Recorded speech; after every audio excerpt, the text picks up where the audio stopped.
میں بڑا شکر گزار ہوں ان کے وزیر دستگیر کا، خرم دستگیر کا، جس نے ٹی وی پروگرام پہ کہہ دیا. اس نے کہا ہمیں تو صرف یہ تھا. اس نے دو چیزیں کہی. اس نے کہا ایک تو ہمیں ڈر لگا ہوا تھا کہ اگر یہ رہ گیا اس نے نیب، اس نے ججز اور ڈال دینے تھے، اور اس نے ہمارے جتنے لیڈر تھے انہوں نے جیلوں میں چلے جانا تھا، جس میں شہباز شریف نے بھی چلے جانا. تو پہلا تو میرا سوال یہ ہے کہ کیا یہاں کی عدالتیں آزاد نہیں ہیں؟ کیا یہاں کی جو عدالتیں ہیں اس پہ کوئی ہماری انٹرفیرنس ہوئی ہے آج تک؟ ہم تو وہ زمانہ نہیں کہ ہم ٹیلی فون کر رہے ہیں کہ جسٹس کیوم جی ہمیں کیس میں یہ رزلٹ چاہیے. ہم نے تو سپریم کورٹ کے اوپر کبھی سوچا نہیں حملہ کرنے کا. ہم نے کسی ادارے کو آج تک ہم نے اداروں کو چلنے دیا. نیب کا ادارہ جو چلا ہے، میں بتا دوں آج کہ نیب نے کوئی 280 ارب روپیہ اپنے سارے کوئی 18 سال میں اکٹھا کیا تھا. ہمارے 3 سالوں میں انہوں نے 480 ارب روپیہ اکٹھا کیا، کیونکہ ہم نے مداخلت کسی میں نہیں کی. تو میں جو آج سوال پوچھتا ہوں کہ یہ جو خرم دستگیر نے بات کی ہے، اس سے یہ واضح ہوتا ہے کہ ان کا تو مقصد تھا ہی نہیں اور کچھ سوائے NRO 2 لینے کا. ان کا تو مقصد یہ تھا. اسی لیے یہ ساری جدوجہد تھی. 3.5 سال سے یہ بار بار جو بلیک میل مجھے کیا جا رہا تھا، یہ تو صرف چاہتے تھے NRO، دوسرا NRO. یاد رکھیے ان کو پہلا NRO مل چکا ہے. ان کو ملا، جنرل مشرف نے NRO دیا، جو ساری ان کے کرپشن کیسز تھے. 2 دفعہ ان کی حکومتیں گئی کرپشن پہ 90 کی دہائی میں. تو جو سارے ان کے کرپشن کے کیسز تھے وہ سب جنرل مشرف نے معاف کر دیے. یہ جو ہے یہ NRO 2 ہے. یہ انہوں نے 10 سالوں میں جو چوری کی تھی، یہ 95% جو کیسز ہیں یہ سارے ان کے دور کے ہیں. یہ ان کے جو 10 سال تھے ان کے دور کے کیسز بنے ہوئے. اور اب انہوں نے کیا کیا؟ انہوں نے جو قانون لے کے آئے ہیں نیب کی امینڈمنٹس کا، میں آج آپ ساری قوم کو یہ بتانا چاہتا ہوں. انہوں نے جو نیب کا امینڈمنٹ قانون لے کے آئے ہیں، اور یہی قانون انہوں نے کوشش کی تھی جب ہم فیٹف کی لیجسلیشن اسمبلی سے پاس کر رہے تھے، اور ہمارا مقصد یہ تھا کہ فیٹف سی گرے لسٹ سے نکلے، جو ان کی وجہ سے ہم گرے لسٹ پہ تھے. تو جب ہم نے فیٹف کا قانون پاس کیا تو انہوں نے تب کوشش کی، بلیک میل کیا کہ ہم فیٹف کے لیے تب ووٹ دیں گے جب آپ ہمیں NRO دیں گے اور یہ نیب کے اندر چینجز لے کے آئیں گے. تب آپ کو پتا ہونا چاہیے انہوں نے واک آؤٹ کر دیا. انہوں نے فیٹف کی لیجسلیشن نہیں پاس کی تھی، یہ باہر چلے گئے تھے. تو ان کے بغیر ہم نے فیٹف کی لیجسلیشن پاس کی، جس کی وجہ سے آج انشاءاللہ پاکستان نکل جائے گا گرے لسٹ سے. تو ان کا صرف مقصد NRO 2 تھا. اور انہوں نے کیا ہے؟ انہوں نے اب جو چینجز لے کے آئے ہیں، ساری قوم کو پتہ چلنا چاہیے کہ 1200 ارب روپے کے کرپشن کے کیسز، کل جب یہ قانون بنے گا ان کے کیسز ختم ہو جائیں گے. اس ملک کا 1200 ارب روپیہ جو چوری کیا ہوا تھا ان سروں کے ناموں پہ، وہ سارا ختم ہو جائے گا. یہ NRO 2 مل جائے گا ان کو کل. اب سوال یہ ہے کہ یہ جب کہتے کہ جی ہم بے بس ہیں، میرا ان سے سوال یہ ہے کہ اگر آپ سنسیئر ہیں اس ملک سے، تو کیا آپ کو یہ جو 1200 ارب ہے، اس میں سے اگر آپ یہ معاف کروا رہے ہیں، سوچیں یہ اس کا 400 ارب آ جائے تو ہم پھر بجلی کی قیمت نہیں چلا سکتے. اور پھر میں ان سے سوال پوچھتا ہوں کہ جب ہم نے روس سے بات شروع کر دی تھی تیل کی، اگر آپ کو فکر تھی اس قوم کی اور آپ سارا وقت 3.5 سال سے مہنگائی کی بات کرتے تھے، تو اگر آپ نے مہنگائی کم کرنی تھی تو آپ نے کیوں نہیں، 2 مہینے ہو گئے، کیوں نہیں آپ نے روس سے تیل کی بات کی؟ کیونکہ آپ امریکہ کے غلام ہیں. امریکہ کی اجازت نہیں ملتی. ہم نے جب تیل سبسیڈائز کیا تھا تو ہمارا پوری کوشش یہ تھی کہ اس کے بعد ہم روس سے سستا تیل لیں گے، جو ہندوستان لے رہا ہے، جو سری لنکا لینے لگا، جو بنگلہ دیش لینے لگا. ہم نے بھی روس سے تیل لینا تھا، اور اس سے پھر ہم نے لوگوں کے اوپر بوجھ نہیں آنے دینا تھا. انہوں نے بجائے وہ لینے کے روس سے تیل، کیونکہ ان کے جن کے یہ غلام ہیں ان کا حکم نہیں ہے ان کو، لہٰذا عوام کے اوپر بوجھ ڈال دیں. اصل مقصد جس کے لیے یہ آئے تھے وہ اب آپ کے سامنے آ گیا. NRO انہوں نے لینا تھا, NRO 2 اب انہوں نے خود ہی اپنے آپ کو دے دیا ہے, اور اس سے 1200 ارب روپیہ اس قوم کا یہ ہضم کر جائیں گے. پہلے سارا پیسہ ہضم کیا NRO 1 پہ, یہ دوسرا ہے. اور پھر جو دوسرا مسئلہ یہ ہے کہ پاکستان کو جدھر یہ لے کے جا رہے ہیں اب, مجھے خوف ہے کہ یہ اس طرف جا رہا ہے جدھر سری لنکا پہنچ گیا. اور وہ مجھے خوف یہ ہے کہ ہمارے پاس جس طرح یہ ہماری اب ریمیٹنسز گر رہی ہیں, ہماری 10% ایکسپورٹس گری ہیں پچھلے مہینے, جس طرح یہ ٹرینڈ جا رہی ہے, ہمیں خوف یہ ہے کہ ہمارے پاس ڈالر نہیں ہوں گے کہ ہم اپنا جس طرح سری لنکا تیل نہیں خرید سکتے. آپ کو پتہ ہونا چاہیے کہ جب ہم آئے تھے, جب انہوں نے نو کانفرنس کیا تھا تو ڈالر 178 روپے کا تھا, آج وہ 208 روپے پہ پہنچ گیا. اور یہ صرف اور صرف اب ان کے پاس ایک راستہ ہے کہ یہ کسی طرح امریکیوں کے پاس اب جائیں گے اور ان کے پیر پکڑیں گے. مفتاح اسماعیل پہنچ گیا امریکن ایمبیسڈر کے پاس, اور اس نے کہا کہ جی ہماری مدد کریں, کسی طرح ہمیں کوئی ریلیف دلوا دیں.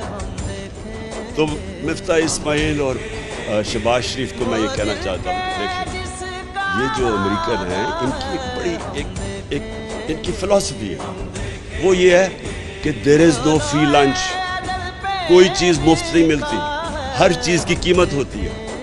تو جو وہ قیمت آپ سے وصول کریں گے وہ ہمیں خدشہ ہے, وہ ہماری ساورنٹی کی قیمت ہوگی, وہ ہماری حقیقی آزادی کی قیمت دی جائے گی. اور اس قیمت, وہ جو قیمت ہے وہ ابھی سے نظر آنا شروع ہو گیا کہ یہ تیار ہو گئے وہ قیمت دینے کے لیے. بلاول بھٹو نے کہا کہ جی ہندوستان سے ہمیں تعلقات اچھے رکھنے چاہیے, ہم بھی اچھے رکھنے چاہتے تھے ہندوستان سے تعلقات. لیکن جب انہوں نے 5 اگست 2019 کو کشمیریوں کی سٹیٹ ہوڈ لی, جب انہوں نے جو کشمیریوں کو وہ جو آرٹیکل ان کا 360 جو بھی آرٹیکل تھا وہ ختم کیا, جب انہوں نے ان کا سٹیٹس لیا, وہ یاد رکھیں وہ یونائٹڈ نیشن سیکیورٹی کاؤنسلز کی ریزولوشن کی خلاف ورزی تھی, انٹرنیشنل لا توڑا, تو تب ہم نے ان سے رشتہ توڑا. ہم نے بھی کوشش کی تب اس سے پہلے دوستی. تو اگر آج یہ ہندوستان سے تعلقات ٹھیک کرتے ہیں تو یہ یاد رکھیں یہ کشمیریوں نے جو قربانیاں دی ہیں وہ ساری ان کی قربانیوں کی قبروں کے اوپر یہ کریں گے. اور دوسری چیز, ایک اور ان کا مانڈوی والا, اس کی سٹیٹمنٹ میں دیکھ رہا تھا, اس نے کہا کہ اسرائیل سے کیوں نہیں, ہمیں اپنے مفادات کا سوچنا چاہیے. یہ بھی اسی ایجنڈا کا حصہ ہے جس سے یہ رجیم چینج کی گئی تھی. وہ یہی ہے کہ آپ اس ایجنڈے پہ چلیں جو ہندوستان, اسرائیل اور جو امریکہ چاہتا ہے.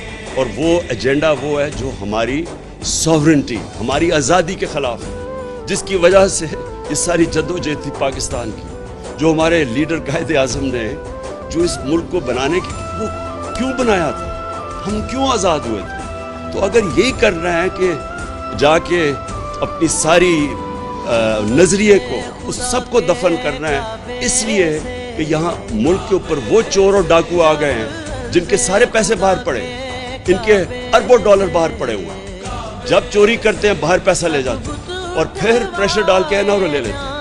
یہ لوگ جب تک ہیں, میں آج اب سارے پاکستانیوں کا سب کو کہنا چاہتا ہوں, اگر یہ لوگ اس ملک کے اوپر مسلط رہے, یہ صرف تب رہیں گے کہ اس ملک کے سارے اداروں کو دفن کریں گے, اس ملک کے سارے انصاف کے اداروں کو دفن کریں گے. نیب تو ہوگی دفن, FIO ہوگی دفن, سرکاری نوکروں کو آپ نے دیکھ لیا کہ انہوں نے کیسے بھرتیاں چینج کی ہیں, میرٹ ختم ہو گئی.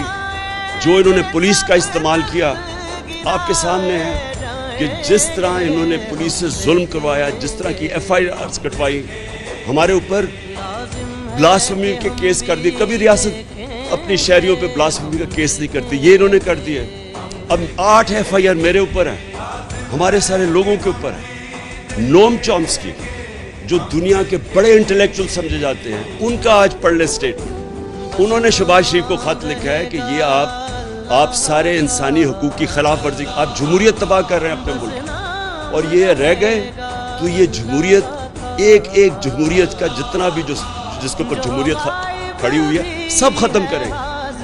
یہ جو جس طرف جا رہے ہیں, الیکشن کمیشن کو انہوں نے ساتھ ملایا. پنجاب کے اندر جو الیکشن ہے وہ ابھی جو بائی الیکشنز ہیں ابھی سے ہی میچ فکس کرنے کی ساری تیاری ہے. ہمیں ساری خبریں آ رہی ہیں پولیس کا جو استعمال کریں گے اور کر رہے ہیں. ابھی ہمارا کل ایک ہمارے جو الیکشن لڑ رہا تھا اس کے بیٹے کو گولی لگی, وہ آج ہاسپٹل میں ہے اور اس کے سارے گھر والوں کے اوپر FIRs کاٹ دی. تو یہ ہمیشہ یہ جب ایک کرپٹ ٹولے کو اوپر بٹھائیں گے جو کہ 30 سال سے یہ دونوں خاندان اس ملک پہ ہیں, انہوں نے ہمیشہ جو پہلے کرتے ہیں وہی کرنا ہے. تو جمہوریت سب سے پہلے اس کا نقصان ہوگا. انہوں نے اخبار والوں کے, صحافیوں کے اوپر, سوشل میڈیا کے اوپر جو کریک ڈاؤن ہے یہ کبھی پاکستان میں نہیں ہوا.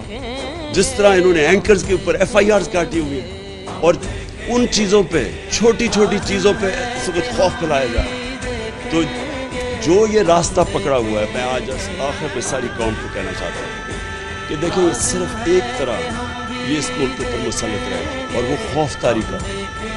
یہ جو خوف ہے یہ ایک سب سے بڑا بت ہے. میں بار بار اپنی قوم کو ایک چیز سمجھاتا ہوں کہ لا الہ الا اللہ, کوئی خدا نہیں ہے سوائے اللہ. یہ جو ایک خوف کا بت ہے, یہ اس طرح کے لوگ جو کرپٹ لوگ ہیں, جن کی ہمیں ساری تاریخ پتہ ہے, باہر بیٹھے ہوئے ان کے لیڈرز, پیسے باہر بیٹھے ہوئے ہیں, وہاں سے بیٹھ کے اس ملک کو کنٹرول کر رہے ہیں, اور جدھر ان کے پیسے پڑے ہوئے ہیں وہ ان ملکوں سے ہی کنٹرول ہو رہے ہیں. اس ملک کی نہ انہوں نے آزادی رہنے دی ہے, نہ انہوں نے ادارے چلنے دینے ہیں, نہ انہوں نے جمہوریت چلنے دینی ہے. انہوں نے جتنی دیر یہ آئیں گے اس ملک کو مزید اور نقصان پہنچائیں گے صرف اپنے آپ کو اوپر مسلط کرنے کے لیے. لہٰذا ہم سب نے مل کے, ساری قوم نے مل کے ہم نے جدوجہد کرنی ہے. آپ نے سب نے تیاری کرنی ہے. میں آپ کو کال دوں گا. ہم نے مسلسل جو ہمارا حق ہے, ہمارا آئینی حق ہے پرامن احتجاج, وہ ہم کریں گے, اور وہ ہم تب تک کریں گے جب تک ہمیں صاف اور شفاف الیکشنز کی ڈیٹ نہیں ملتی. میں پھر سے کہہ رہا ہوں, الیکشنز نہیں, صاف اور شفاف الیکشنز. صاف اور شفاف الیکشنز اگر نہ ہوئے مزید اور انتشار ہوگا. جس طرح پھر سے میں کہتا ہوں, جو پنجاب کے بائی الیکشنز میں میچ فکس کرنے کی کوشش کی جا رہی ہے اور جو ملوث ہیں اس میں, اگر اس طرح کے الیکشنز کروائے, اس سے ملک مزید اور انتشار کی طرف جائے گا, حالات اور بگڑیں گے.